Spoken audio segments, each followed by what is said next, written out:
1, 2, 3, 4, 5, 6, 7, 8. 1, 2, 3, 4, 5, 6, 7, 8. 1, 2, 3, 4, 5, 6, 7, 8. 1, 2, 3, 4, 5, 6, 7, 8.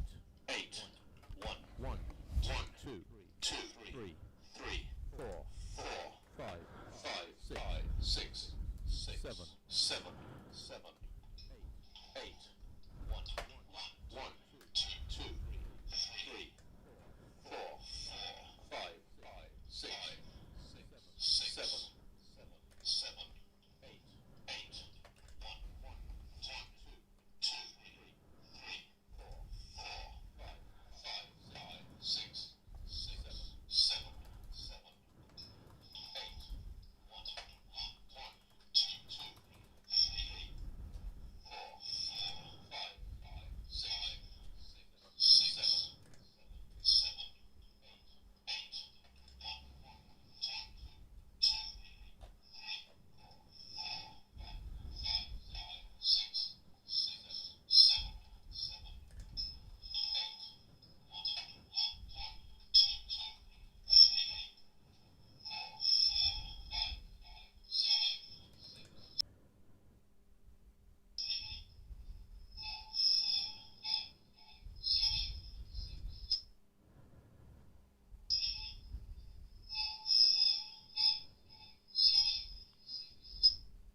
Fuck it, right. Right.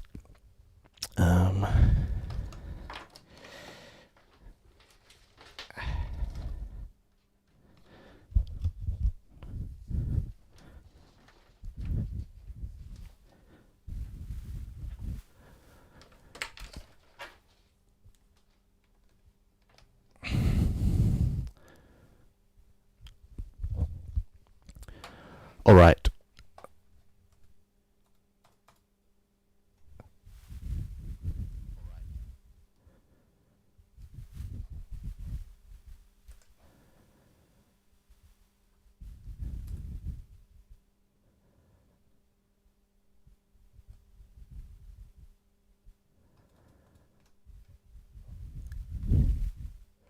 One, two, 1, 2.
Okay.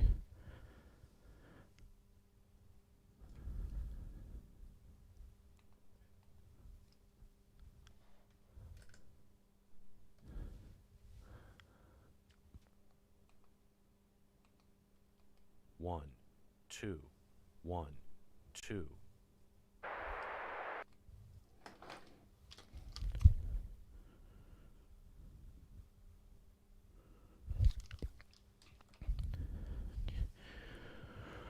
I think it was 3 minutes.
We were all looking forward to yet another conference at the Oslo Spectrum. Unfortunately,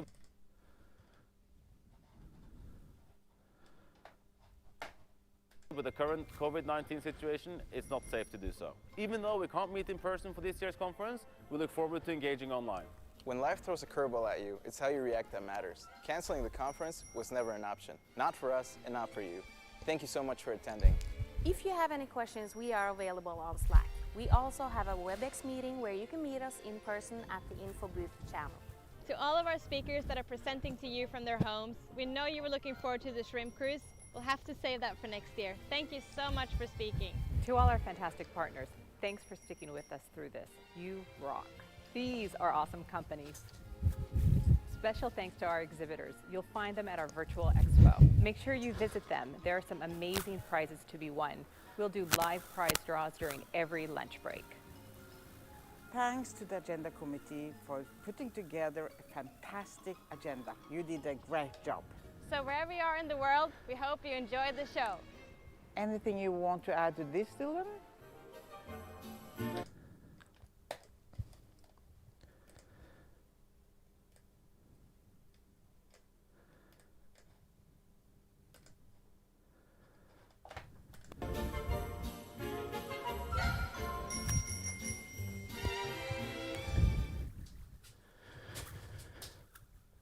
Good morning, NDC.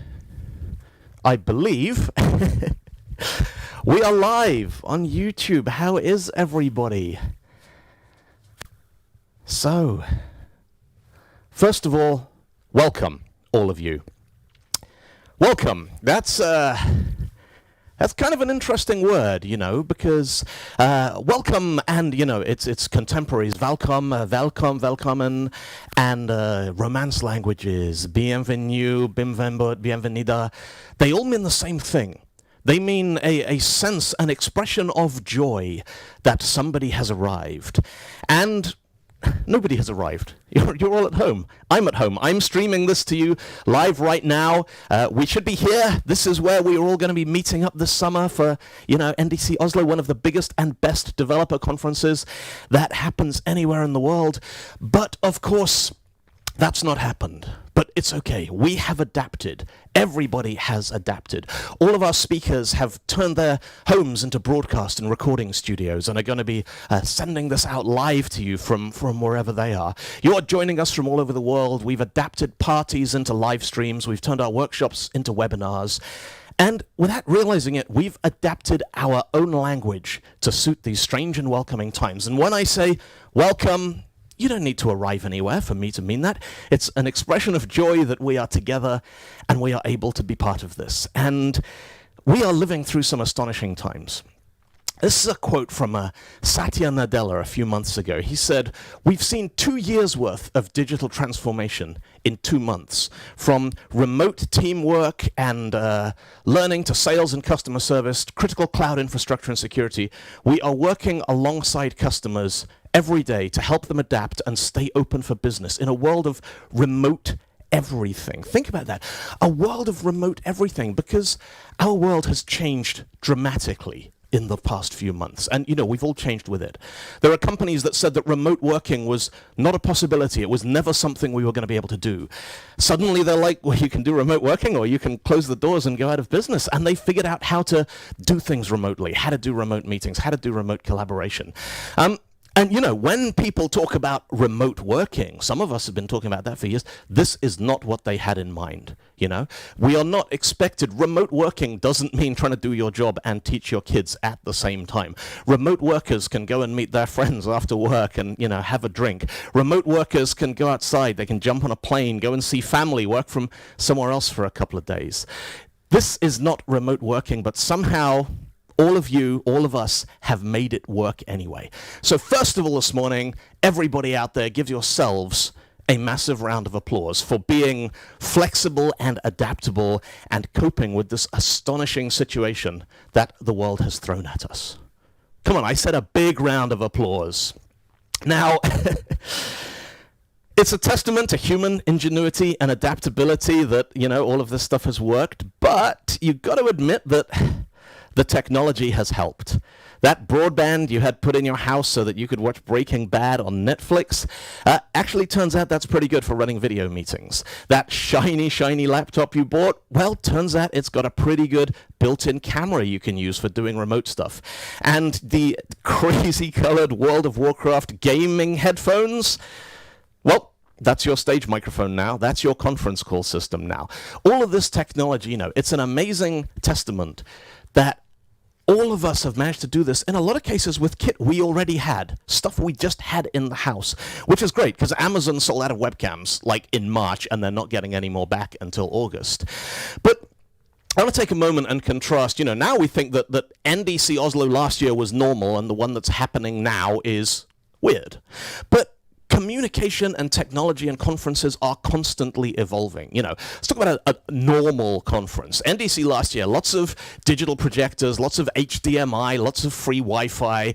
But when I start traveling again after this thing is over, I'm going to be taking one of these because the number of places I go that haven't got HDMI yet. And my first job, does anyone know why a PowerPoint slide deck is called a slide deck? My first job, I used to make PowerPoint slides. I would load PowerPoint 97, and I would make slides, and then I would send them by ISDN to a bureau, and a couple of hours later, a courier would arrive at my office with these slides, physical 35mm slides. Communication is always evolving. This is just the latest chapter in how we adapt technology to run events and conferences and the things we do. But you know, communication it's existed for as long as humans have existed. And that's what I want to talk to you about today. Because communication's amazing. Think about it. From the moment we're born, we're learning to communicate. We're learning to understand the world around us through pictures. We draw pictures of our own. We learn to read. We learn to write. And in doing that, we unlock the superpower that has made human beings so astonishing. The ability to assimilate information that we didn't have to find out for ourselves. In the course of putting this talk together, I learned a lot of things that I didn't know when I started. I learned things that made me happy. I learned things that made me sad. I learned things that changed the way I communicate and things that help me see the world in a different way. And now, with an hour of live streamed conversation and PowerPoint, I'm going to share all of that with you and maybe make you happy, make some of you sad, change the way you see the world. So let's start at the beginning. It all starts about 5,000 years ago. We've been using stone tools for about 3 million years at this point. So we got stuff, we got gadgets, you know. About 3 million years, human beings have been wandering all over planet Earth, hitting stuff with sharp rocks and setting it on fire and evolving the whole time. And along the way, we've learned to talk. We don't know when we learned to talk because there is no primary record. Speech doesn't exist, doesn't leave any traces. But at some point, we've developed language, and now, 5,000 years ago, we're hanging out in Iraq, back when it was known as Mesopotamia. And somebody is about to have a good idea.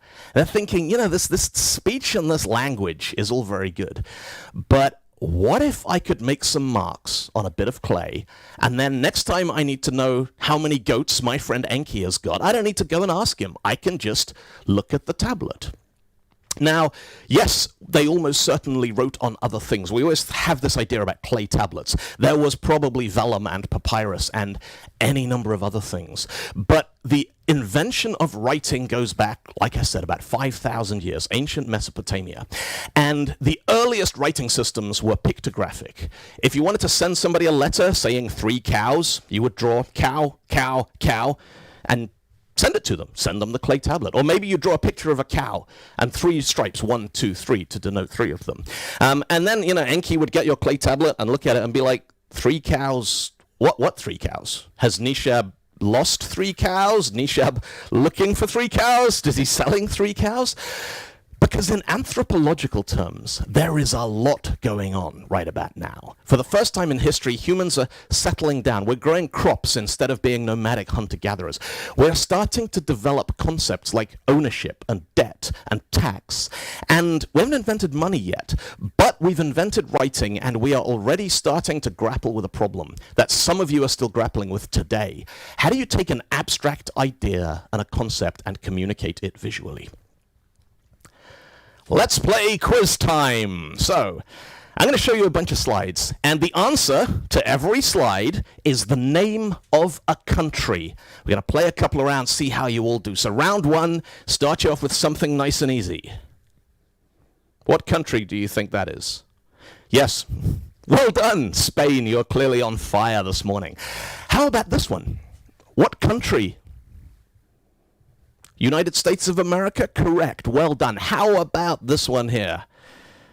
It's all right, they get a little bit harder. You get Australia? Well done. Give yourself a point. We'll be giving out some special transparent gifts at the end of the talk. How about this one? How about this one? Now this one, of course, is Iceland. And this one is Botswana. This is Botswana. How about this one? Can anyone read this? This is Canada. But it's Canada written in an alphabet that many of you are probably unfamiliar with. And this one here?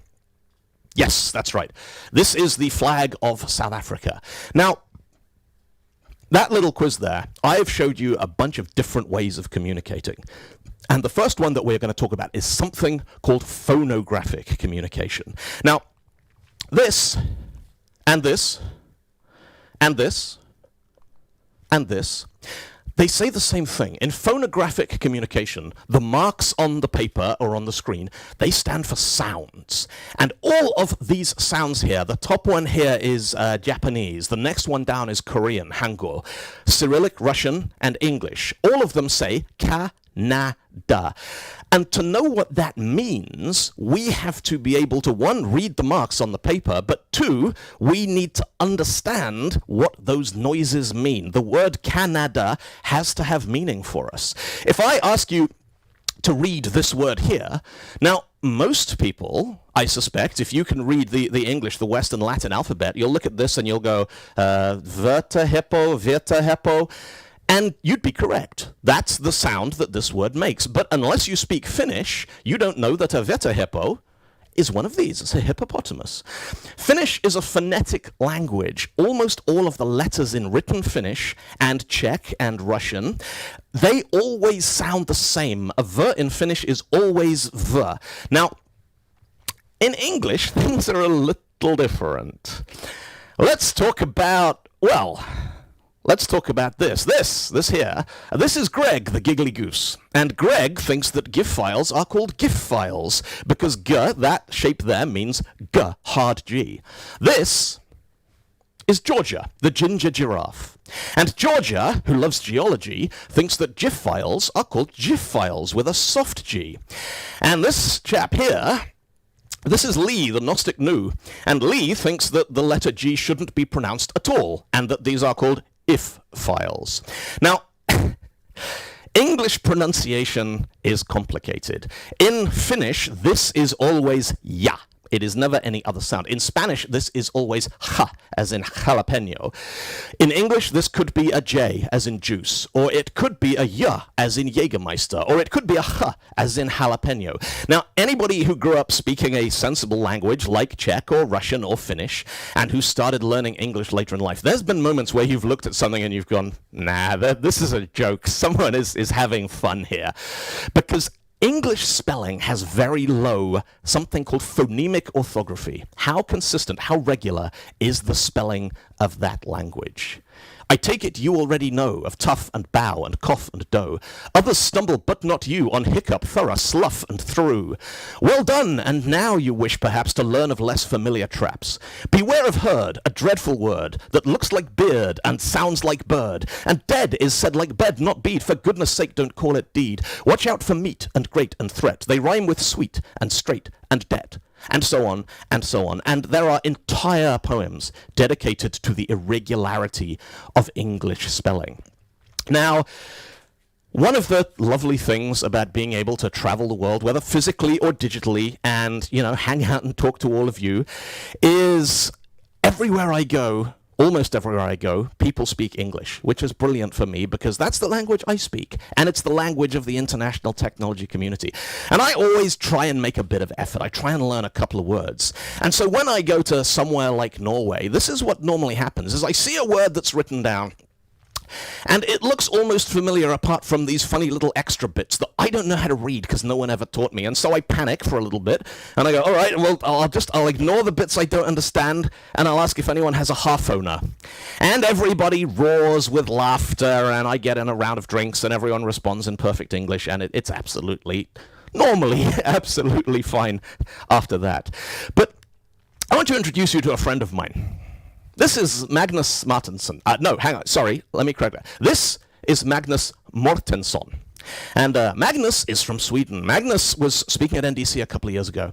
And Magnus travels all over the world, like many of us do, and he speaks at these kinds of technology conferences. And a few years back, Magnus was on his way to the United States of America.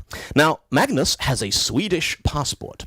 And that letter, that O in Magnus's name, the A with the little circle on it, in Swedish and Norwegian and Danish, that is a different letter of the alphabet. It's a letter that doesn't exist in ASCII.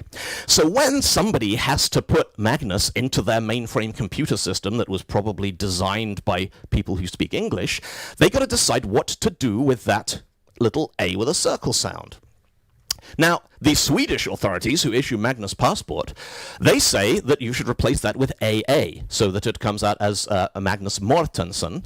And if you know the Danish city of Aarhus, that's actually at the end of the alphabet after Zurich, if you're being strict, because AA is a different letter. But the people who gave Magnus his airline ticket, they didn't follow the Swedish rules. They followed some different rules. They just took the circle off, so he was Magnus Martinsson.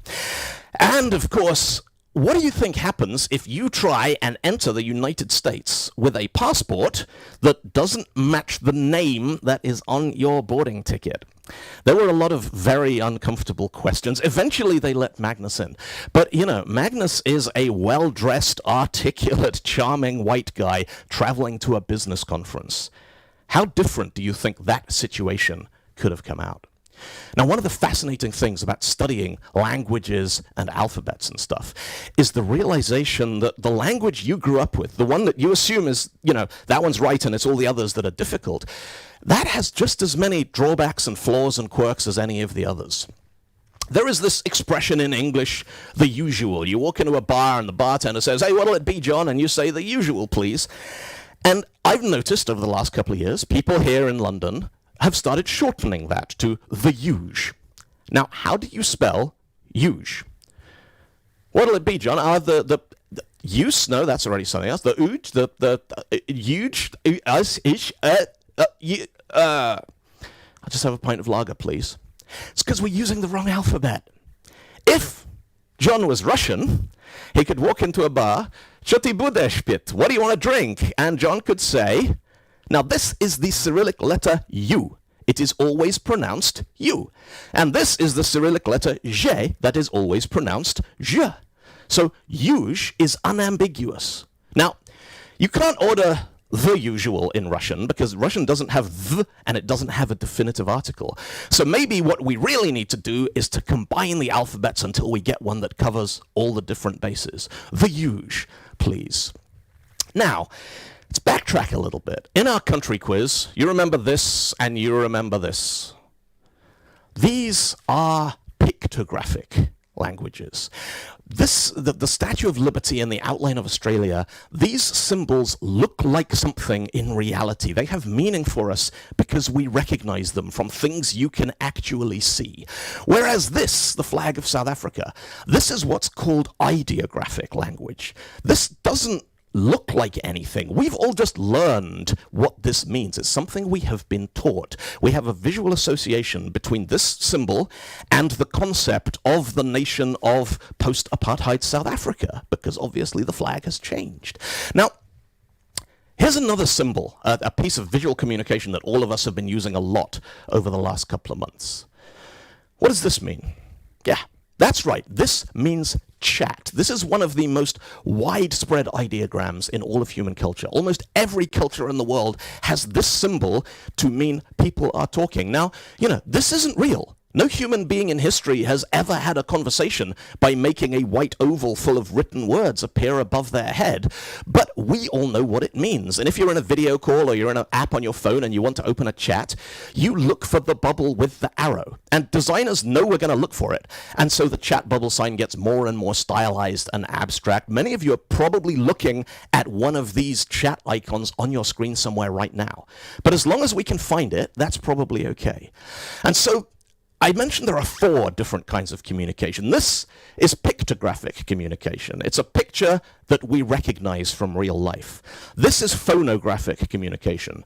The shapes mean sounds. The sounds get put together into words. The words have meaning. This is ideographic communication. Now, the 4th kind, many of us here in Western Europe and the United States have never come across this before, but the 4th kind is logographic communication. This symbol is the Chinese word tan. It means chat. It doesn't mean, now if I ask someone to read the little bubbles out loud, they'd say, maybe chat or chatting or talk or parley. There's all these different ways of getting from the symbol to the meaning, and they don't all go via the same word. In logographic languages, the symbol is a word, and you can read the symbol out loud. And if you ask 100 people to read the same symbol, assuming they can read Chinese, they will give you the same sound, same word every time. Now, software user interfaces are a spectacular mashup of logographic and pictographic and ideographic communication. Here is the toolbar in Microsoft Word 2003. Now, that new document button over there, the little white square, that's pictographic. You are supposed to think, I need a new document. I'll start with a blank sheet of white paper. There it is. I will click the picture of the thing that I want. Click, and you get a new document. And next to that, there is the yellow cardboard file, because all of us obviously keep our Word documents in a yellow cardboard file, right? You will do this? And then next to that, there is an icon which has a backstory all of its own.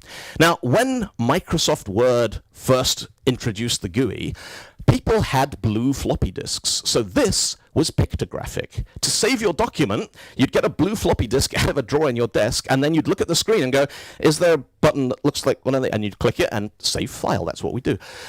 There are people using Word today who have never seen a floppy disk. Kid comes downstairs with a floppy disk they found in a drawer and says, Mummy, why did you 3D print the save button? And so this symbol has gone from being pictographic to being ideographic without the symbol changing at all. Now, what I really want to know about Microsoft Word is who goes around in the night and takes the files off the blue disks and puts them back in the yellow cardboard files so we can open them the next morning. I don't think they really joined this one up. And they've started to change some of these symbols and some of these ideas. If you look at Word, people, they let go of this stuff hard, but finally we have a slightly more coherent user interface. The floppy disk save icon is still there. That still exists, still up in the top left corner. But we now have, if you want to paste something, there's this clipboard, and the cut is a pair of scissors, and the paste thing bottom right there, that's a brush. That's a paste brush. Now, have any of you out there ever made a document by cutting something up with scissors, copying it, and pasting it onto another piece of paper? I have, many years ago. And then we have a whole bunch of names and icons and letters, and we have bigger and smaller fonts, which taps into the idea of metaphor, which is a whole talk all into itself. But because we live on a planet with gravity, big things are up and little things are down, and big things are loud, so we turn up the volume, and little things are quiet, so we turn down the volume. And we want to make our font bigger, we scale it up towards the sky, and we want to make text smaller, we scale it down towards the ground. And then all the way over here, past all these icons, there is a button. Normal. Now, I was sat there last night, and I was working on some notes for this talk, and I thought, I'm sick of this. I'm sick of coronavirus and lockdown and the pandemic and not being able to go anywhere. I miss my friends. I want to go to Oslo. I want normal back, and I clicked normal. And you know what happened? It took the italics off my text. Normal in Microsoft Word doesn't mean what normal means in a lot of other contexts. And context is vital to understanding written communication. What does this mean? Well, we don't know. It's a red circle. It could mean lots of different things. What if we put it on a white rectangle and hang it off a flagpole. And everyone's like, well, now, obviously, it's the flag of Japan. But what if we take exactly the same symbol and we put it on a button, and we put a green arrowhead next to it? Now you're like, well, obviously it means record. And there's a lot going on, lot to unwrap here. Red means danger, because the record button would overwrite the tape and destroy whatever recording was underneath. These days we don't have magnetic tape, of course, but record is still red, because record still means danger, because record means someone is recording the Zoom call for your birthday, and in the morning they're going to put the drunkest bits up on social media. In China, red doesn't mean danger. China, red means luck, joy, happiness. And next to our red button, we've got this green playback button, because green means go, unless you're one of the 1 in 12 men or 1 in 200 women who's red-green colorblind. But that's okay, because we have different shapes for you. And because in the West we tend to read from left to right, arrows pointing to the right mean go, forwards, progress, and arrows pointing the other way mean stop, backwards, reverse, undo. And it's interesting that this metaphor of playback being to the right takes place even in languages that read in the other direction. This is YouTube, and look at the play button there is pointing to the left. This is YouTube in Hebrew, and Hebrew reads from right to left. Everything here is flipped. Everything is the other way around, but the play button is still pointing from left to right. Now, context is absolutely vital to understanding how the software we build affects our users' experience and perception, and these kinds of things. I'm sure more than a few events recently, the coronavirus pandemic has disrupted everybody's plans for this year.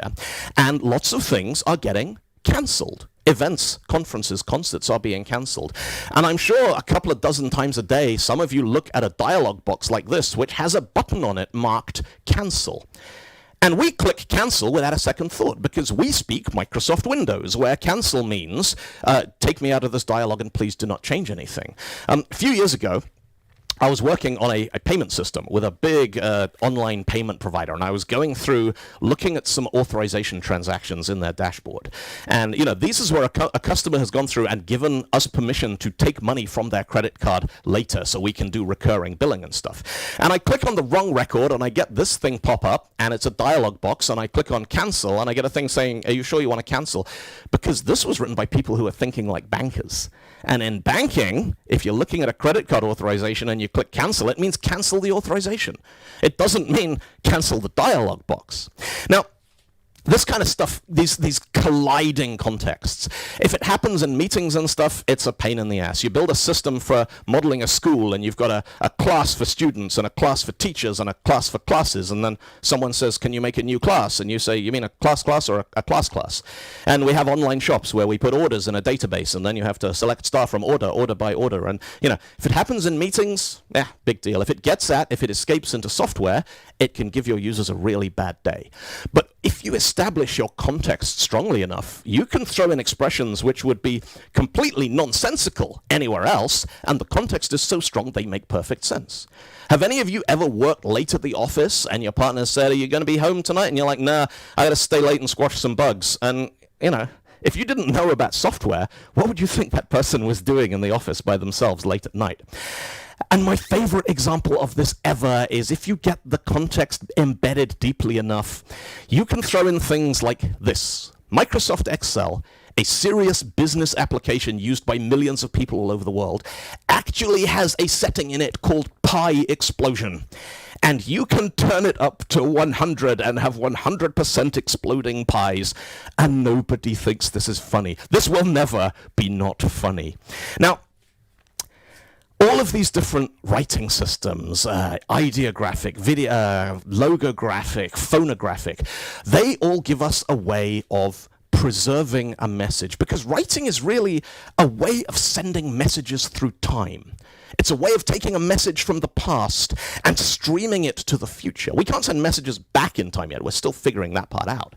But our society is built on messages that have been handed down from history, from the Bible to Beowulf to the Dead Sea Scrolls to the Declaration of Independence. People have put these messages on paper or in clay or online, and they've influenced future generations. Well, sending messages through time is all well and good. What if we want to send a message across space? What if we want to talk to somebody who's in another town, on another continent? Well, turns out we've also been able to do that for thousands of years, as long as you know what that message means.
believe it or not, is not actually documentary footage.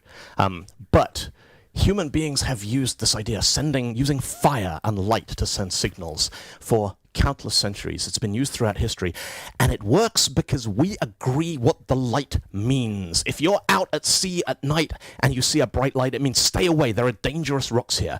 And in The Lord of the Rings there, that signal means one thing. Gondor calls for aid. Imagine that. Imagine riding to war on one bit of information, one Boolean flag. I've worked with people who've been through a 250 megabyte briefing video, 10 emails, a formal spec, 19 user stories, and they still can't work out what to do next. When we can agree in advance what we can talk about, we can use fires, mirrors, and bells to send across huge distances. But to really communicate, we need a way to send any message. And, for a long time, the only way to do that was to send a messenger. The year 490 BC, a messenger arrived in the city of Athens with important news. The Greeks had defeated the invading Persian army. Immediately upon delivering the message, the exhausted messenger collapsed and died. To deliver that news, he had sprinted the whole way from the site of that battle over 40 kilometers away. His name was Phidippides, and the town he'd run from was called Marathon. Now, you can get faster. In the 1860s, the Pony Express made this amazing claim that they could get a message across the United States in 10 days. Now, that might not sound like a big deal, but according to Wikipedia, when President William Henry Harrison died in 1841, Los Angeles didn't find out for over 3 months. It took a long time to get messages across America, and Pony Express couriers had a brilliant tech startup. They had stations every 10 miles. Riders had to weigh less than 57 kilograms, although for some bizarre reason they needed light people who were good on horseback, but they still wouldn't consider employing women. And they didn't even think of riders would ride from station to station to station. A rider would travel 100 miles in a shift, passing on goods, mail and everything at every single post and switching to fresh horses. They were allowed to carry a revolver and a bottle of water, and that was it. They traveled light, apart from La Mochila, the backpack containing the all-important Pony Express courier package. But if we really want to send messages fast, we need to look better than horses. We need to send them on electrons. Now, turns out we've known about electricity for almost as long as we've had recorded history. Ancient Egyptian texts talk about people getting shocked by electric fish. And the Arabic word for a stingray, a stinging ray, is the same word they have for lightning, barak. But one of the most common warning signs that exists anywhere in the world is this one. Electricity, danger, don't touch this, you'll get a shock, which looks like a stylized bolt of lightning. Now, do you recognize this, or have you just learned what it means? Electrical telegraphs. Around 1838, the first electrical telegraph systems came into prominence. A guy called Samuel Morse in America invented a 2-wire telegram system. He also invented this code, the code that bears his name. Anyone tell me what this says? Stick it in the chat. You win yourself a special limited edition PNG. Now, around about the mid-19th century, 1851, they had a conference and they ratified Morse code as an international convention for establishing telegraph messages. Now, within a couple of years, there's a telegraph network in North America. There's a telegraph network in Europe. This is basically a map of the business opportunity that existed. And the obvious question is, can we connect those networks together? Now, telecoms was basically like startups. You put a lot of money in up front, you build a product, and once you've got it, you can sell the same product, the same cable, to the same people over and over again. So, here's our business plan. We're going to run a telegraph across the Atlantic Ocean. A couple of things make this tricky. One, nobody's invented the telegraph yet, so if our team in Ireland need to talk to our team in Canada, we've got to get on a boat. And speaking of boats, we're going to need to borrow a pretty big ship in order to make this thing work. We're going to need cable, quite a lot of cable. Now, if you know anything about electrical circuits, the first thing you'll notice about submarine telegraph cable is it only has one wire. There's no circuit. Well, that doesn't matter. The ground wire on this, the first submarine telegraph cable, was literally a wire that ran into the ground. So we're going to take 7 strands of copper wire, make it into a wire about 2 millimeters thick. We need to waterproof and insulate it because it's quite wet at the bottom of the Atlantic Ocean, and electricity and water don't really go together. Now, synthetic rubber hasn't been invented yet, but But there is this substance we can use called gutta percha. It's rubber sap, comes out of a tree bark. And the brilliant thing about gutta percha is when it gets cold and when it gets compressed, it becomes a better insulator. Bottom of the Atlantic, few degrees above freezing, 300 atmospheres of pressure. Not bad. Only problem is that enough cable to cross the Atlantic weighs 2,500 tons. There is no ship in the world that can carry that much, so we're going to need to borrow another ship. And yeah, this just gives you some idea of the logistics involved in the first submarine telegraph cable. But eventually, 1857, 2 ships set sail from Valentia in Ireland, the USS Niagara and the HMS Agamemnon. A couple of days out to sea, the cable snaps after 300 miles. They try and dredge it, they recover it. Eventually, the weather's closing in. They give up. They go back to harbor for the winter. They tweak their approach. They refine their instruments. They come back next year with a different plan. This time, they are going to meet in the middle of the ocean and sail in opposite directions, pinging each other backwards and forwards along this cable as they go. First attempt, they got 100 kilometers out and then the cable failed. Nothing went wrong at either end. Just something down in the murky depths of the Atlantic severed the cable. Everyone was a little bit disheartened. They went back to the rendezvous, started a fresh piece of cable. Off they went. That one broke. They went back to harbor. A few weeks later, they came out. They tried again. The weather was on their side. The equipment worked flawlessly. And in August 1858, America and Europe were connected for the first time. And Queen Victoria sent a historic telegram to President James Buchanan. Hey, and he sent back, sup. This was brilliant for a while. This was the dawn of a new era in transatlantic communication. But something happened that will be familiar to all of you. As soon as the product was finished, the engineers were taken off the project, and the business people were put on. This guy's name was Wildman Whitehouse, and he was the kind of chief electrical project manager on the submarine telegraph project. He was convinced if you put more voltage through the cable, you could get more messages through and make more money. And he cranked the voltage up and up and up, and around about 2,000 volts, the cable failed, burned out completely. The share price crashed. This guy got fired. The age of transatlantic telegraphy was over in less than 3 weeks. Now, it would be 8 years before anybody tried again. And when they did, they came back with a couple of new things, new equipment, new techniques. And most important of all, a bigger ship, the Great Eastern. This is Isambard Kingdom Brunel's giant iron steamship. And today, there are well over 1 million kilometers of this submarine telegraph cable around the world. Now, we're going to have a look at one of them. This cable is called Maria, from the Spanish word meaning tide. Maria runs from Bilbao in Spain to Virginia Beach in the United States. It opened in 2018. It has 8 pairs of fiber optic cables in it. Each pair carries 20 terabits per second of network traffic. Do you want a live demo of the Maria cable? Hi! Because anybody watching this talk in America, anywhere west of the Atlantic right now, you are probably watching it through this Maria cable. 2 of those fiber pairs are owned by Microsoft, 2 are owned by Facebook, 1 of them is owned by Amazon. And when this cable came online, 160 terabits of bandwidth. Each of those pairs, 20 terabit pairs, had more bandwidth than the whole rest of the Atlantic cable system put together. There's another one going to be coming online. This is the Brusa cable. If you're watching this talk from anywhere in South America, it's coming across the Atlantic on Maria, then streaming down the coast on Brusa, coming in at Rio de Janeiro. If you're watching it from Australia or New Zealand, it's probably going over Maria, crossing the United States, getting onto the Southern Cross cable network. And the cables we use today are infinitely more sophisticated than these early transatlantic cables. We're talking fiber pairs and 10 kilovolt power lines to run the fiber optic repeaters. And we're laying more and more of this stuff every day. Later this year, Google's new cable called Dunant is going to come online, connecting Virginia Beach with Saint-Hilaire-d'Ariège on the coast of France. It's add another 250 terabits. It'll double the amount of transatlantic bandwidth.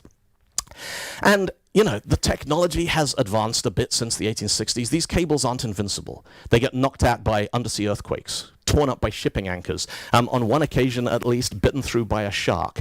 If one of them gets damaged, traffic reroutes. We find another way around. If several of them are damaged, whole countries can get knocked off the internet for days at a time. And that's a big deal.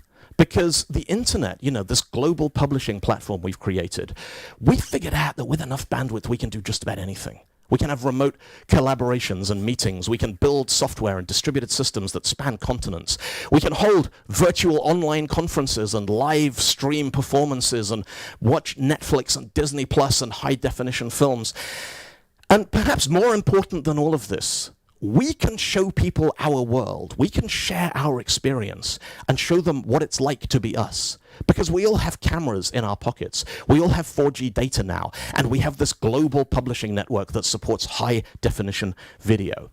Now, when I was a kid in the 1980s, it seemed to me like everyone was talking about aliens and UFOs and Bigfoot and the Loch Ness Monster. And, you know, people wrote entire books and they commissioned TV shows based on a handful of blurry photographs, you know, maybe a few seconds of 8mm film. And I used to dream, wow, imagine if there were cameras everywhere. Imagine if we could get high-definition footage of Bigfoot and the Loch Ness Monster. And my childhood dream came true. You know, there are cameras everywhere, but it turns out when you put cameras everywhere and you give people a way of publishing the things they see, you don't get Bigfoot and the Loch Ness Monster. You get this. You get police brutality. You get injustice. You get racism, sexism, misogyny. We get video of things that the government and the media probably didn't intend for us to see. Back in 2016, Will Smith did an interview on Stephen Colbert's show, and he said something in that interview that I've thought about a lot over the last few weeks. Race in this country more clearly and openly than we have almost ever in the history of this country. It's on the table. You know. Because we have a history of sort of ignoring problems until you can't anymore. Yeah, I think racism is not getting worse, it's getting filmed. Racism's not getting worse, it's getting filmed. Now, I'm not remotely qualified to comment on whether racism is getting better or worse. I'm an educated white man. I'm speaking from a position of enormous privilege here. But the amazing thing about communication, I don't need to experience that to know that it's real. You know, I don't have to live it to understand that it is a real thing and it is important and that it matters. And yes, I can watch it and it is getting filmed. And as I've watched the news unfold around the world, I've thought about that quote over and over and over again. And, you know, as a society and as an industry, we have problems. We have problems around inclusion. We have problems around diversity and race and gender and culture. And there's probably people out there right now already writing that tweet about how we shouldn't mix technology and politics. And, you know, I went to a conference to learn about programming and they talked about racism and stuff. Well, you can't separate technology and politics, you know. There's a global pandemic lockdown right now. You want to take technology out of it, you're at home by yourself shouting at a bin. You know, the history of technology is a history of, yes, innovation and invention and ingenuity. And it's also the history of conquest and warfare and bloodshed and violence. You know, we've seen today how language and alphabet and culture, even encoding systems, can affect the outcome of people's lives. You know, when I said it was 8 years between the first submarine telegraph cable that failed after 3 weeks and the next attempt, you know why there are no telegrams sent between Queen Victoria and Abraham Lincoln? When that first cable was laid in 1858, Abraham Lincoln was a lawyer. Within that 8-year gap, he became the first Republican president of the United States. The American Civil War started and finished. The Emancipation Proclamation, the 13th Amendment to the Constitution of the United States. When President Lincoln was assassinated in April 1865, nobody in Europe even found out it happened until the news bulletin arrived by steamship 12 days later. That entire period, one of the most significant periods in the history of the United States, there were no telegraphs, and they didn't build one because people were too busy doing other things. And as for those submarine telegraph cables that were made in Britain out of copper wire and gutta percha, Britain didn't have copper mines and rubber trees in the 19th century. No, Britain had an empire. This is a map of the submarine telegraph network in 1901. And here are the bits that were controlled by Britain. The British Empire controlled about 20% of the habitable land area of planet Earth. And a huge part of the technology and the infrastructure that laid the foundations of the modern internet was built to help the British run their empire more effectively. You add in the Belgian Empire, the Danish Empire, the Dutch Empire, France, Portugal, Spain. We're talking about a period of history where hundreds of millions of people were the unwilling subjects of European imperialist powers. There are people out there who are still paying the price for that today. And more importantly, there are people who are still benefiting from it, you know? Now, this talk took a lot of research. Like, I've been editing Wikipedia articles because I found better evidence type research. And I was digging through all of these old sources and documents and things about the history of submarine telegraphy and telegraph systems. And I just kept seeing the same faces again, because with the exception of Queen Victoria, pretty much everybody involved in submarine telegraphy was a white guy. It's been 160 years, and tech is still run by white men with big beards doing dumb things with electricity to try and get rich. Now, I have no doubt that back in the 19th century, there were women and people of color who could have made astonishing contributions at the dawn of the information age. We don't know who they were, because history denied them the opportunity to play their part. Or maybe they did play their part, and a white guy came along and took the credit for it. You know, either way, we don't know who they were, but we also don't know what we could have accomplished if they had been given a seat at the table there. Now, there is nothing wrong with the video stream. This slide is black on purpose. This is where I was gonna put in the, you know, stock photography of all the diverse, happy people all smiling together, but I don't want to do that. Instead, I want all of you to close your eyes. Now, the last few months, on lockdown, we've all been surviving on deliveries from Amazon and Just Eat and Deliveroo. I want you to close your eyes and I want you to picture the people who have come to your door with those deliveries. Did they look like you? Did they look like me? Did they look like your team? Did they look like the other folks who are here at NDC? There's 8 billion people on the planet. Half of them are not male. 90% of them are not white. So why is tech so overwhelmingly full of white guys? You know, geography is not a factor. This talk is streaming live to every continent except Antarctica. The last few months have proved that it really doesn't matter where you are if you want to take place, join technology. And you know, cost isn't a factor. We live in an age where you can learn everything you need to know with a $100 laptop and a free Wi-Fi connection. Now, we're not going to fix this in one talk. We do need to fix it. It matters. It is too important for this to be left to people who look like me. But there is one thing that I want all of you to take away from this today. I've been, you know, messing around with computers since I was a kid. I built my first PC back in 1997. I've built high availability database clusters. I've configured network firewalls. And I've spent my whole career talking about masters and slaves, and blacklists and whitelists. Many of us have. Well, that's wrong. I'm wrong. I'm sorry, you know. I'm going to do better. It turns out those things are just words. The technology still works if we call it something different. That's not to say that it's easy. Language is such a fundamental part of our sense of identity. Changing the way we talk is like changing the way we walk or the way we eat. But this is tech. We love new, shiny things. Let's stop using these words. Let's grok some new terminology.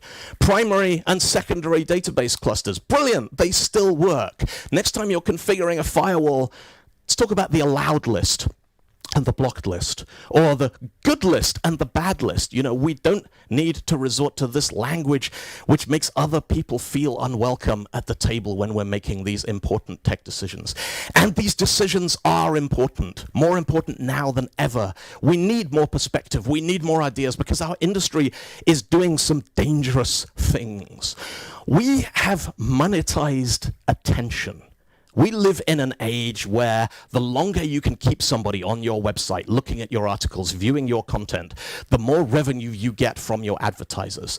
Now, when you finish watching this talk, YouTube is going to recommend something for you to do next.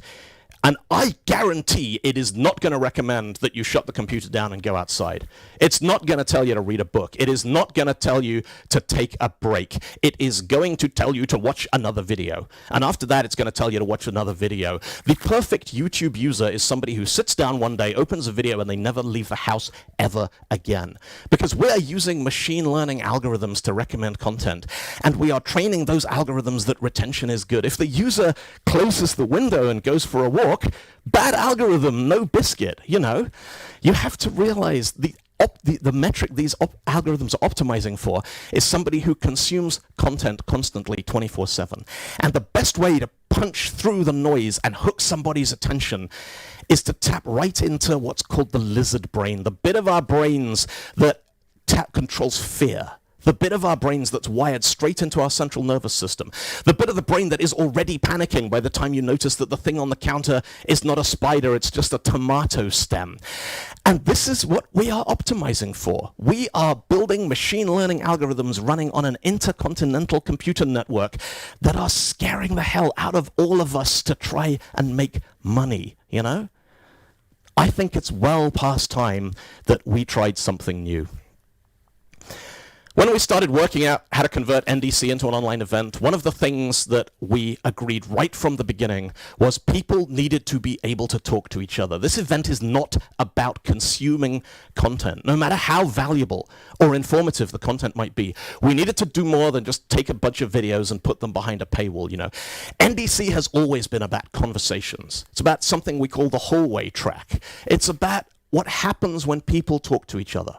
Friendship, trust, insight, collaboration. We can tell our stories, we can share ideas, we can learn to see the world from someone else's perspective. Now, over the next few days, you're going to see some brilliant talks by some of the smartest people I've ever met. But you're going to see more than that, because we are all streaming from home. You are going to see into our lives. You are going to see our offices. You're going to see where we work. You're going to see the art on our walls and the books on our shelves. You're going to see the people and the animals who we share our lives with. There's no way I'm going to make it through NDC without one of my talks being hijacked by a cat. And we've figured out how to replicate just about anything, you know. We've figured out how to replicate sessions, how to replicate workshops, how to replicate those conversations. Let's use this opportunity to see into each other's lives, to discuss the things that make us different and celebrate the things that make us the same and the things that bring us together, the things we can do together. Now, speaking of celebration, some of you were at NDC Oslo last year, and I had the enormous privilege of standing up on the stage on Thursday night with a bunch of good friends and amazing speakers who, it turns out, are also really talented musicians. And this year we've managed to replicate pretty much everything about NDC in the online format, but there's one thing we could not replicate, and that's a live band. It turns out there's a really good reason for that. It's a little something called the speed of light. As you remember, light moves pretty fast, 300 million meters per second in a vacuum. Now, you probably didn't know this, but in fiber optic cable, you're lucky to get 2/3 of that. 200 million meters per second. That still sounds like quite a lot, but this is me here in London, and this is my friend Heather out there in Kansas City, Missouri. It's about 7,000 kilometers between us. Now, at the speed of light, it takes 28 milliseconds for light to get from my place to Heather's place. And bizarrely, there is actually fiber running from my house almost all the way to Heather's house. Beattie Infinity connects to the UK backbone, connects to the Maria cable, connects to the Virginia Beach seaboard, connects to Google Fiber, which is throughout KC. So we got fiber, so 28 milliseconds. Now, it's not a best case scenario. It's probably more like 40, 45. There's an overhead at each end for encoding. We're talking about 50 milliseconds of latency. So that's 100 milliseconds to get a message both ways. Now, you want to hear what music sounds like when there's 100 milliseconds of latency between the musicians? You know this song. This is Get Lucky. This is the smash hit with that absolute killer groove.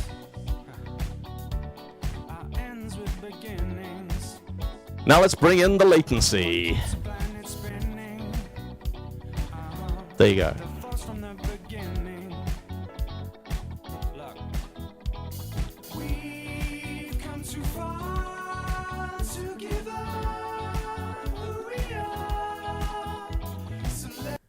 The speed of light is pretty fast, but we humans are also incredibly good at detecting when the groove doesn't work in live music, and 100 milliseconds is just too much to work with. Now, the speed of light is just kind of, you know, it's an annoyance. It's a pain in the ass for doing live streamed music and these kinds of things. But like many of you, a couple of weeks ago, I tuned in live, online, using these amazing cables we talked about, and I watched the launch of the SpaceX Crew Dragon, the first crewed, not manned, crewed space launch from American soil since the end of the space shuttle in 2011. Now, that launch was only going as far as the International Space Station, 400 kilometers up. But as we send satellites and robots and people out into the solar system, that speed of light thing is going to bite us in a big way. The moon is 1.25 light seconds away. Having a conversation with somebody on the moon is like playing Quake on really bad dial-up. But our next nearest neighbor, the red planet, Mars. Now, Mars moves. At its closest approach, it's 3 light minutes away. If you try to play Get Lucky with a drummer on Mars, you'd be finished before they started. That's how bad the lag is. And when Mars is on the other side of the sun, it's 22 light minutes away from Earth. Jupiter, 43 minutes away. Saturn is an hour and a half. Neptune is over 4 hours. The challenges involved in communicating across those kinds of distances might seem overwhelming, but the amazing thing is, we've already done it, and then some. Voyager 1 was launched in 1977, the year before I was born. It left our solar system in 2012, and it's still out there, still transmitting. Its instruments still function, and it's still streaming data back to Earth. Its transmitter is about as powerful as a torch bulb. The signals from Voyager take 19 hours to reach Earth, but we can hear it phoning home from 20 billion kilometers away. And eventually, probably around 2025, the decaying plutonium in its thermoelectric generators will run out, and Voyager will fall silent. But what if we go further? What if one day human beings go beyond Voyager to the stars? In 2016, we discovered this Earth-sized exoplanet in the habitable zone around Proxima Centauri, 4.5 light years from Earth. Could we get there? I don't know. 3 months of lockdown has been bad enough. I'm not sure I want a 10, 15, 100-year space mission where Earth is a fading memory and the sun is just a speck in the rearview mirror. It takes 4 years to send an email and another 4 to get a reply saying, sorry, the person you're trying to reach is currently out of the office. But think about this. 200 years ago, we waved our loved ones goodbye, they got on ships and headed out for a new life, and we knew we might never see them again, never hear from them again. And 200 years from now, we could be waving our loved ones goodbye as they board ships and head out to the stars in search of a new life, knowing full well we might never see or hear from them again. But right here, right now, the human race is more connected than it's ever been. We can talk to each other. We can hold virtual conferences. We can make art and we can make music. We can share each other's stories, learn from each other's experiences and from each other's understanding. We can celebrate the things that we share. We can try better to understand the things that don't work. And we can keep talking.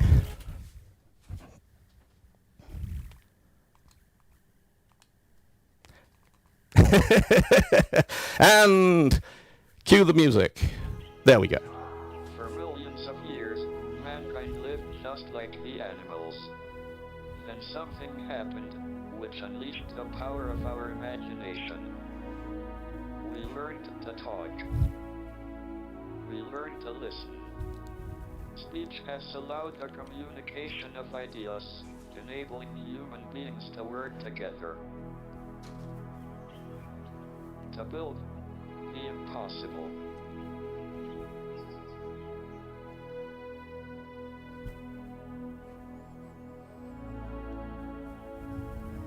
Mankind's greatest achievements have come about by talking.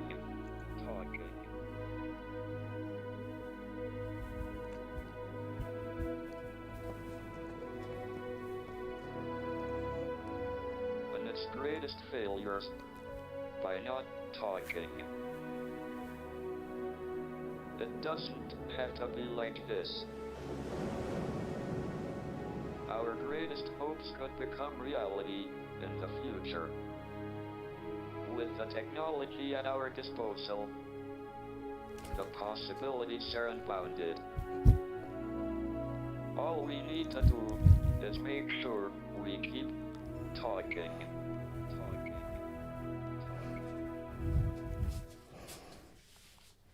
Thank you, Oslo. See you on Slack.